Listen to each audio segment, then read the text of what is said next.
Hello everyone, welcome back to my channel. Today I'm going to continue with my hot takes video for Breath of the Wild. Now, I originally said that I'm going to record this video back to back with the part 1 and part 2. But once I stopped recording for part 1, I had some issues with my computer, the internet, and so I had to close down. And then I didn't shut the hell up. This thing just keeps on. Where did that thing even come from? But okay, but I had some issues with my computer. And so because of that, I couldn't record it back to back, and so I actually I'm recording this a day later, and I got a lot more comments. And so what I'm gonna do is that I'm only gonna read the comments that I haven't read, the hot takes I haven't read. And so let's get started. So we did this one, we did this one, we did this one. Alright, I definitely did that. I believe we did this one. Yeah, we definitely did this one. Yeah, I remember that. And then way too much open space with nothing to do. Yeah, we did that. Oh, okay, this is new. Breath of the Wild is incredible. Hot take, Beetle is non-binary and neurodivergent, and I love them. Well, I mean, it's your opinion. You can think whatever you want about Beetle. I don't care. But yeah, Beetle is still pretty cool. This and also Urbosa is lesbian and Bolson's gay. Okay. Oh yeah, Bolson and Carson are a couple. I don't care if Carlson has a girlfriend, we never see her, and Carlson is just fine without Bolson everywhere. You know, this one, yeah, it's kind of funny, but it's your opinion. Say what you want. Okay, so we did this one. Oh, okay. Stamina was a terrible mechanic used primarily to close off sections of an open world.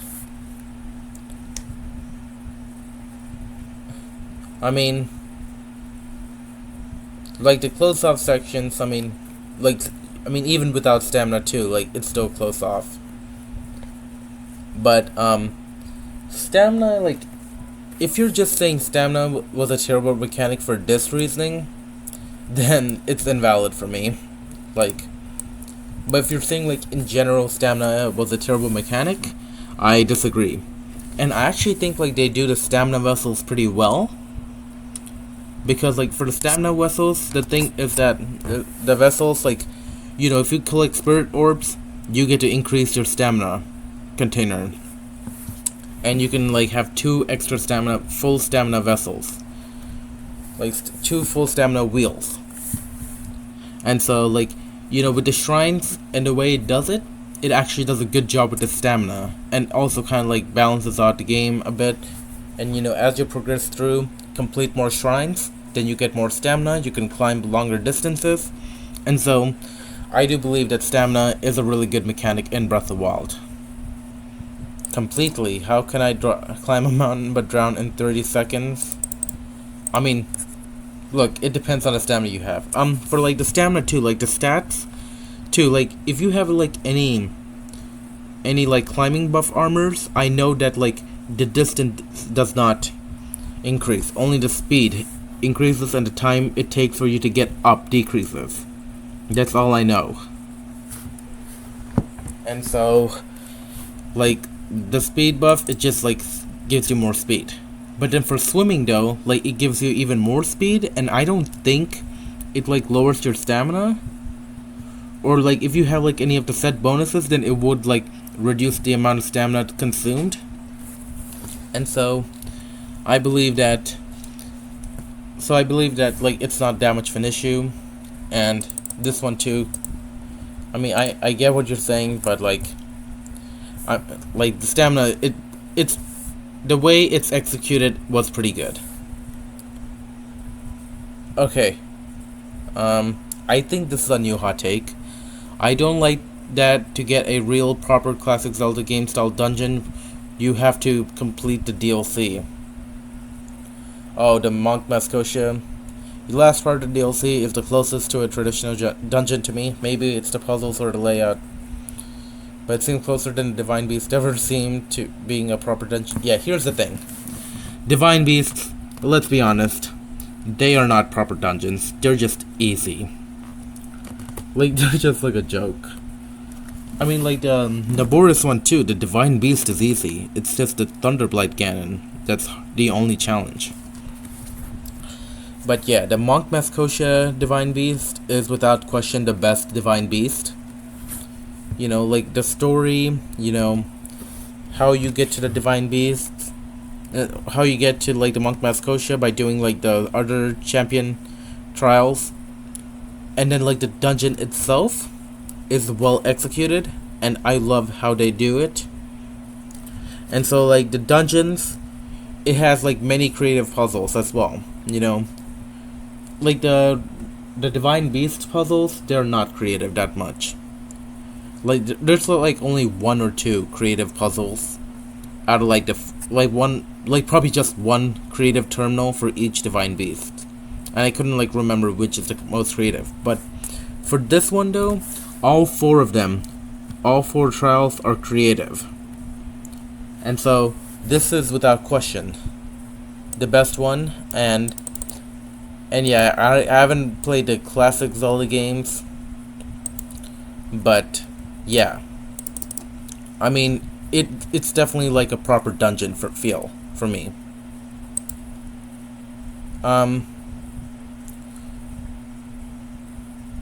Yeah, I think I did this one. Okay. Okay, this is new, or at least I didn't do. The Bolson construction architectural aesthetic is absolutely horrendous, like play blocks for toddlers. Also, the idea of townhouses seems bizarre outside of an actual city. They look totally out of place in a pastoral environment. I love the storyline, but I cringe so hard that actual buildings I just cannot abide. For some ridiculous reason, I thought they might get fixed in tiers, but no, they did not. They're literally there for construction. It makes it that much worse.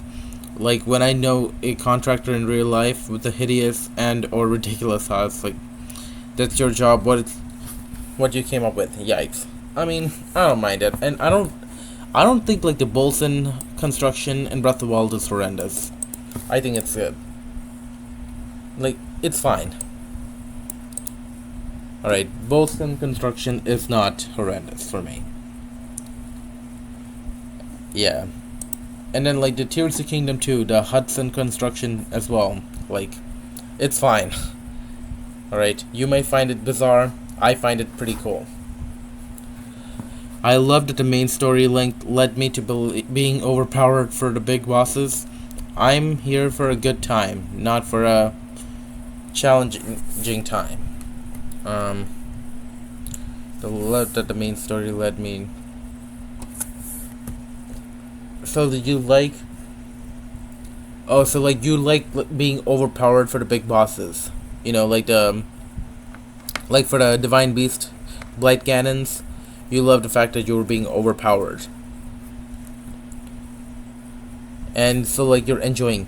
Yeah, you know the thing about the Divine Beast is that like the thing is, I would love like some challenge. You know, I don't want the battles to be too easy. I want it to be creative, which means like it should be challenging, not something we can just beat in like 5-10 seconds. And so, I mean, if I have to rank the Blight Ganons, I would say that Water Blight is the bottom, because that dive mechanic in the second phase is so annoying. Easily without question bottom, and even though the attacks are kind of creative, it's like I'll still put it in the bottom. And after that, Windblight Ganon, absolute joke. And had it not been for the dive mechanic in Waruta, then Windblight would have been in the bottom. And then after that, Fireblight, because definitely harder than the previous two, but again, it's pretty easy. And then Thunderblight Ganon, the only one I legit had a challenge. And yeah, so that's my ranking, and I would love for the bosses to be a bit challenging, not something we beat instantly. So kind of disagree with this one. I don't mind the weapons breaking. Yeah, I agree with this one. I don't mind it either, because if you watched like my hot take in the Tears to Kingdom Part 2 video at the end, then you know that like I said that the Master Sword breaking is fine because it gives us a purpose to use other weapons. And so because of that, it's a good thing that the Master Sword breaks.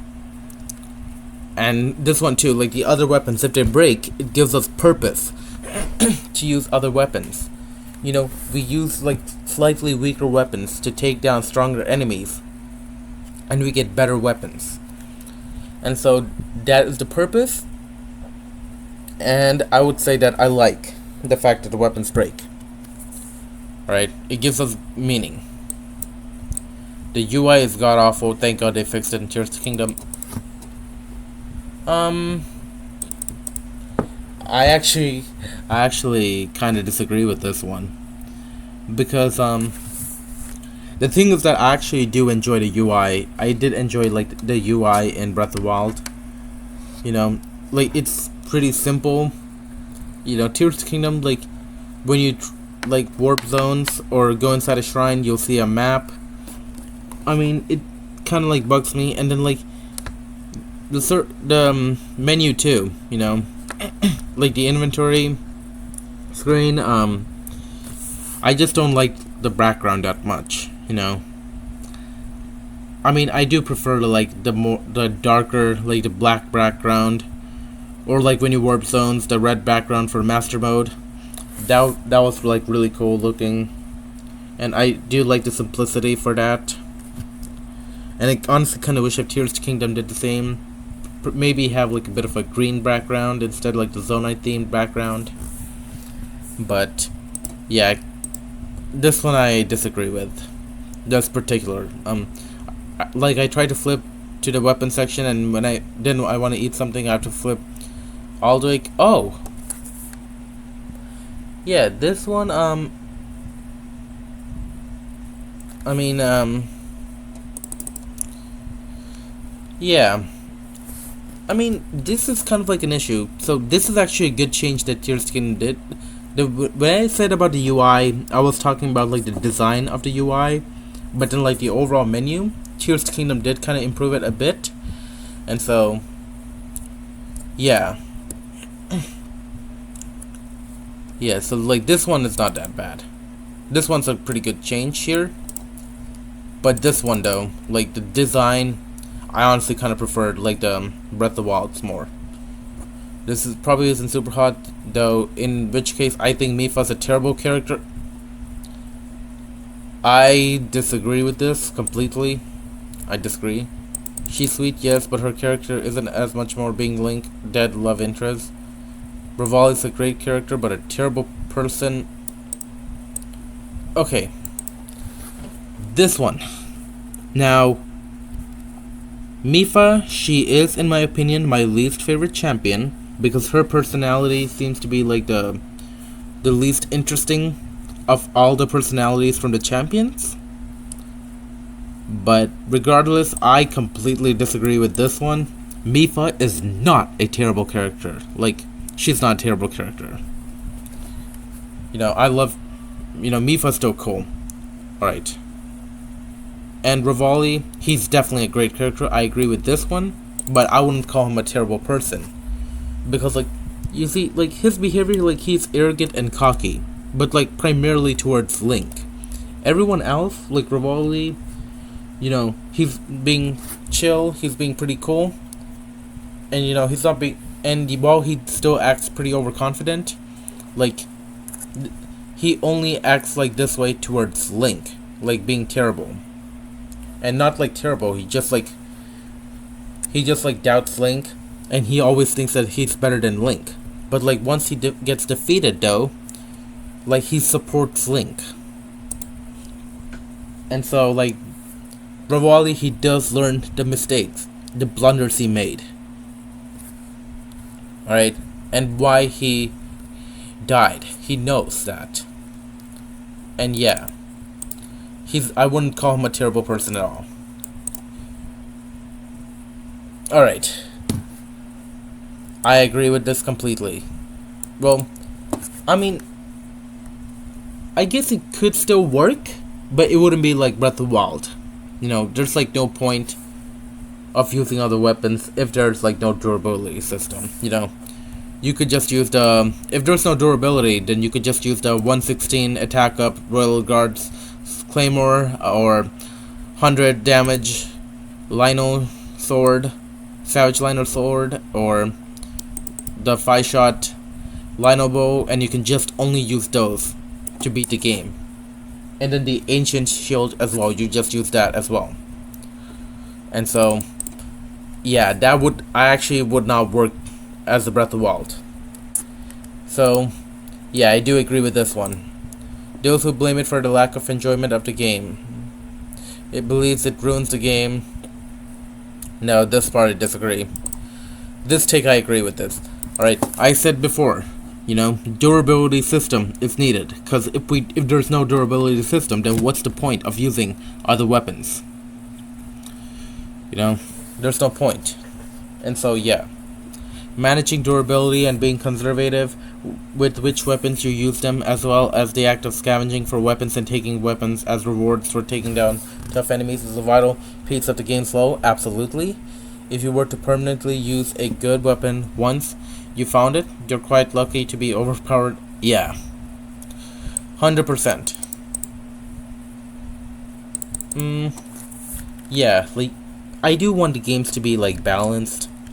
Now, majority of the games, not just Nintendo games, Zelda, but like any of the games, like the Sony games, the Sega, you know, a lot of those games, I know, like I haven't played all of them, I haven't played a lot of them, but I know that they are not balanced, you know, majority of the games are not balanced, and I do think that balance is kind of necessary to maintain the piece of difficulty. And I would consider like Master Mode to be more balanced than the normal mode. And so this one though, it just makes Link become overpowered. And so that's like why the weapon durability system is needed. It kind of creates balance. Mipha greater than Zelda. Okay. Yeah, now, as a love interest, I think that Zelda would fit more as a love interest. But at the same time, you know, as a character though, Mipha is better than Zelda. I do like Mipha's character in this game more than Zelda. Alright. Zelda's character, honestly, I'm not a fan of that. Alright. Zelda's character, she wasn't done that well. Like, we do see her in memory cutscenes. But first, like, she was being really aggressive towards Link. But then once Link saved her from the Yiga, then, like, she, like, acknowledged Link's situation. But the thing is that, like, Zelda, I believe, you know, I don't think, like, her, after, like, those scenes, Zelda, I don't find her to be that much interesting later on. Until, like, she awakens her power. That's a pretty cool scene. But overall, though, I want to say that, like, I do like the champions more than Zelda. And that Zelda, you know, her character is good, but I wouldn't say it's great. Because she does have some polarizing moments as well, you know, like when she yelled at Link for following her, even though Link was just doing his job. And so, like, that her research though, like in Age of Calamity, it actually benefited the king because his life was saved. But like, you know, overall, I don't find Zelda to be as interesting as the champions. But I will say that I do like the Tears to Kingdom Zelda more than the Breath of the Wild Zelda. That's for sure. Yeah, Mipha better as a love interest though. Zelda would fit better. It's not Zelda, it's a new IP that got last minute coat of Zelda paint. I will say this game is pretty different from the old Zelda games. It's different, but it's still Zelda. We got Link, we got Ganon, we got Impa, we got some other characters. We got Ritos, Gorons, Zoras, Gerudos. We got a lot of good characters and a lot of races that are from the Zelda franchise. Alright, it's a different Zelda game. It's an open world Zelda game. It's like the next generation Zelda. And even the next generation Zelda after Tears of the Kingdom, the Age of Imprisonment, it will be an open world Zelda game. That's what I'm expecting. So this is how the Zelda games are gonna move forward. And so it's Zelda, okay? This is not accurate. Breath of the Wild is not better than Tears of the Kingdom. Okay, I'm gonna read this. A reason being in Tears of the Kingdom that there's no DLC or paywall for cool stuff. Instead, it's just a test of strength to see how good you truly are. Tears of the Kingdom has a better lore, but the Guardians are better than Constructs, and Sheikah Towers are better than... Okay, the Guardians are better than Constructs. They're more challenging. I mean, honestly, the Guardian Stalkers, they're a bit more challenging, but I will say that Flex Constructs are pretty cool, though. They're really creative in terms of boss fights. And Flex Construct 3, though, is a really fun boss fight. Flex Construct 3. And the Sheikah Towers, the Skyview Towers, it's pretty satisfying being launched all the way up in the air. But the Sheikah Towers, though, I do like the calm, isolated music. And visually, I do think it looks better. And especially, when you get to the Sheikah Towers as well. Some have challenges. And Skyview Towers also have challenges as well. But, the thing about Skyview Towers is that, the challenges in Skyview Towers, I don't find them to be as fun as the challenges for the Sheikah Towers in certain regions. And that is why, I do think, Sheikah Towers are better. But the thing about Breath of the Wild I like more than Tears of the Kingdom is the story. The story in Breath of the Wild is phenomenal. I absolutely love the story. It's the gameplay. Gameplay in Breath of the Wild is also really good, but Tears of the Kingdom does it better in terms of gameplay. Alright, but I will say Breath of the Wild, I do like Breath of the Wild more than Tears of the Kingdom. One of the best additions for the physics.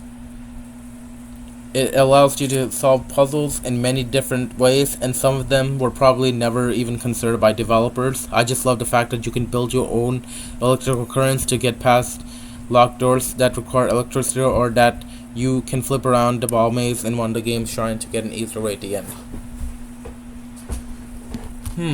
The physics are really great. You can do something creative, There are many creative puzzles for you to solve, and you can solve them in many different ways, different strategies, or you can even cheese them as well if you don't want any challenge. Which some shrines, like the ball maze, I just cheesed it. In the one near the Hitino village shrine, that I just cheesed it. But the physics though, the diversity, the amount of ways to solve the puzzles is really cool. And so I do love the physics. And so, yeah, I agree with this one.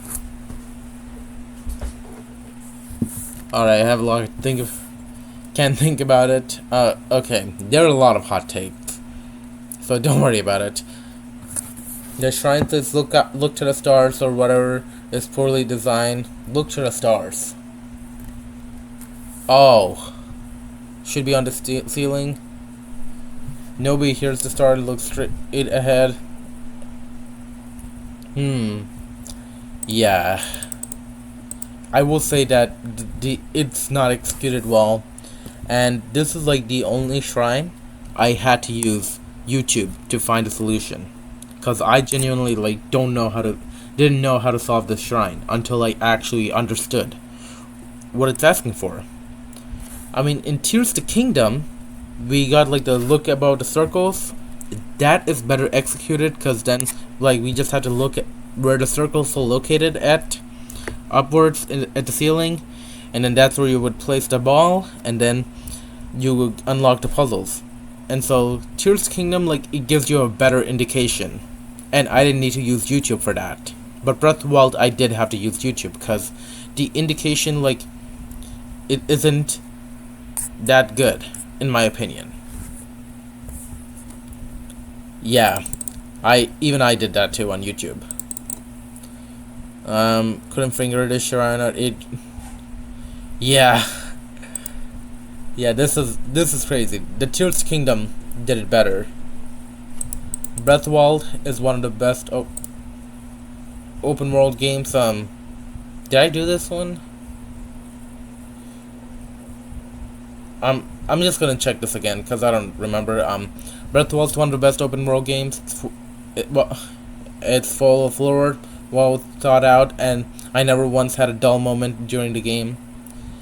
Yeah, like, until I 100% in the game, I never felt that way. But after I 100% the game, like, it felt like there's nothing more to do, and so I did stop playing Breath of the Wild.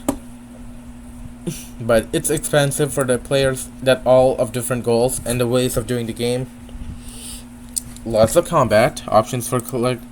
Yeah, like many options here. Yeah, builders focus on Terrytown, Link's house. Yeah. More mechanics. The physical building yourself. Yeah. For me, everything is perfect. I mean, like, mechanics, I mean, after Tears to Kingdom, I do wish if some mechanics were implemented in Breath of the Wild, like the bullet time, like the stamina doesn't drain, or like the waterfall, like moving sideways when you're equipping the Zora armor while swimming. That would have been nice if they included that in the Switch 2 edition.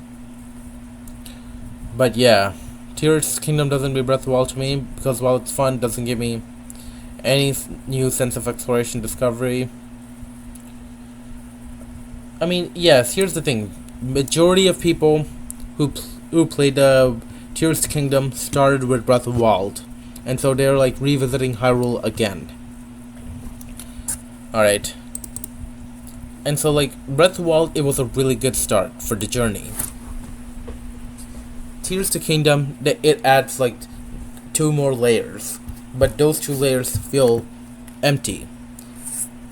And, like, the Tears to Kingdom, though, while the gameplay is better, the story is not, like, as good as Breath of the Wild. But with that said, the gameplay is fun. And so it kind of makes exploring Hyrule more fun. However, like, the mechanics too, like, Tears of the Kingdom does have better mechanics, but, like, at the same time, like, in terms of, like, how I enjoy the story and the quest too, like, Breath of the Wild definitely has better shrines as well. That's also another factor I did not bring up, but Breath of the Wild has better shrines, and so that's another factor. And like, the creative shrines, the creative puzzles, the creative quests, Breath of the Wild has it more than Tears of the Kingdom. And so that's why, like, I would say Breath of the Wild is better than Tears of the Kingdom. But I do agree with this take. Oh, we got an opposite now. I mean, a lot of people are saying Tears of the Kingdom is better. I've got an unreasonable amount of hate about this, in my opinion. Just because someone else's opinion about game being better doesn't mean the other is absolute trash. Okay, that is true. Just because I like Breath of the Wild a bit more does not mean that Tears of the Kingdom is the worst game ever. Alright. It does not mean, like, it's just a decent game. Tears of the Kingdom is still an amazing game. It's a phenomenal game. I love that game. It's still in my top 5. It's in my top 3. But, like, just because I like a game more, it does not mean, like, it does not mean the other game's bad. This guy, like, what he said is 100% accurate. Alright, like, this is important because a lot of people, they've been believing that the game that they love. The other person saying that the game is not as good as the other game they mentioned, and they think that they're talking trash about the game. They believe that the game is trash, and no, that's not the case at all. I mean, for some people they would think like that, but it's not always the case. Tears of the Kingdom is a phenomenal game, but I like Breath of the Wild more. He says Tears of the Kingdom is better, but he also loves Breath of the Wild as well. And so, yeah, this is something important to note. So this part, I do disagree, but this one, like the reasoning he brings up, I 100% agree with that. It's something you should, understand. Desert Labyrinth is the hardest.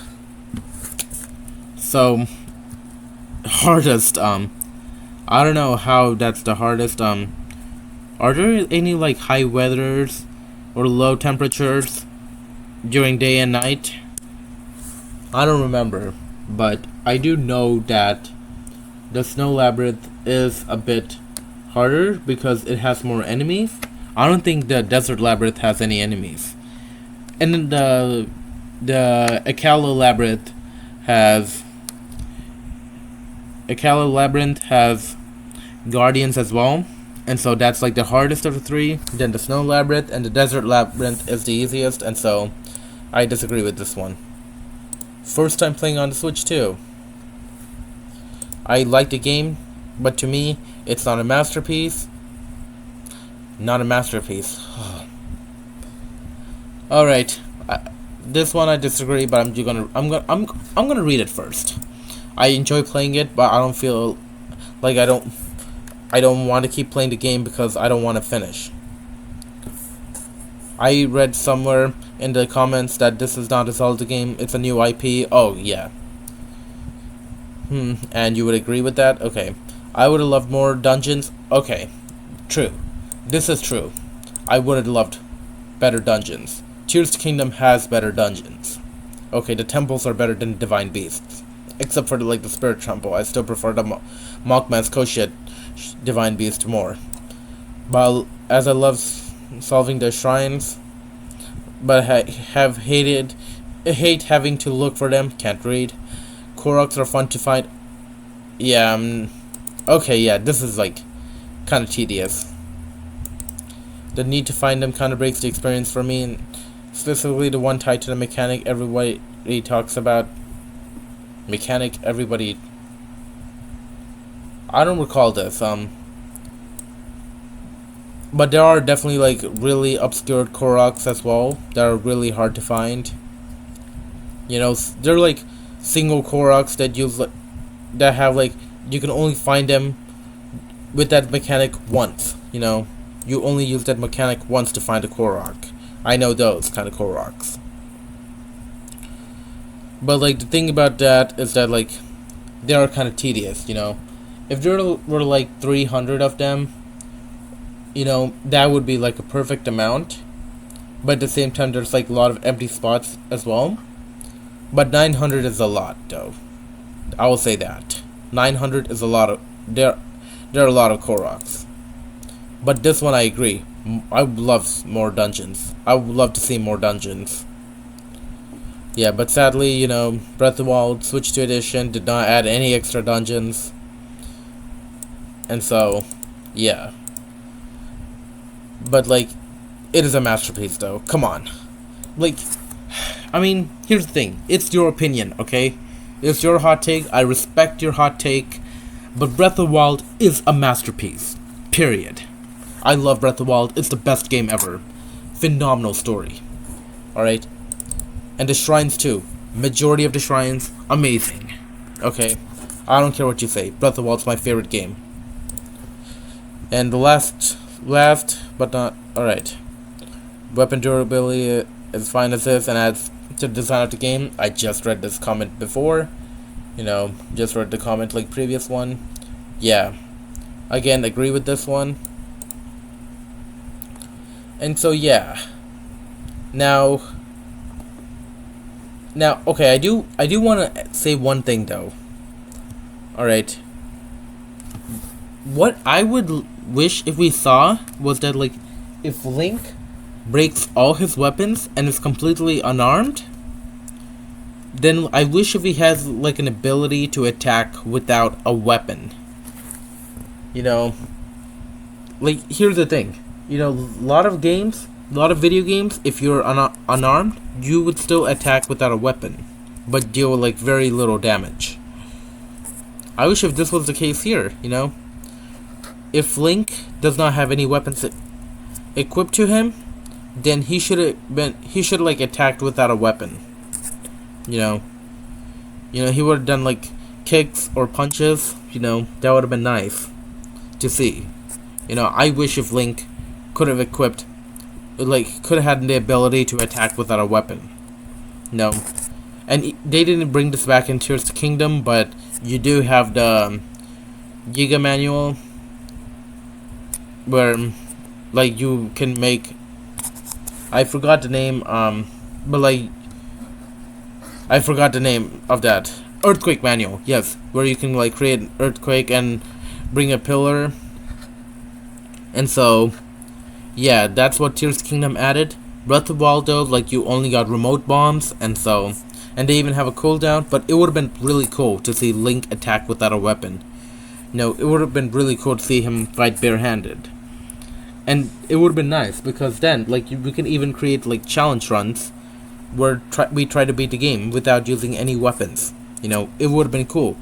An extra challenge for players to do is to like try to beat the game without using any weapons. You know, and the animations, they will look really cool as well. You know, I really wish if Link had the ability to attack without a weapon. And so that's like one suggestion I wish they would have done. Hopefully in the next generation of the Zelda game, if they're gonna continue with the weapon durability, then hopefully Link can attack without a weapon. That would be really nice if that was the case. If that were to be the case, it would have been nice. It would be nice. So yeah, that's gonna do it for today's video. This is the part 2. I planned on recording this back to back, but unfortunately I couldn't, and so yeah, but this video is uploaded. It is uploaded a day after my part 1 hot take, because as of recording this video, I did not upload my part 1 hot takes yet. But I hope you enjoyed this video. If you like this video, hit that like button and subscribe to my channel if you haven't, and hopefully I'll create more. I'll ask the Reddit to share more Zelda hot takes, and maybe it doesn't have to be Zelda, but it could also be other games as well, you know. It could be Persona or Dragon Quest, you know, those hot takes as well. But I hope you enjoyed this video, and with that said, take care everyone, and I'll see you next time. Goodbye.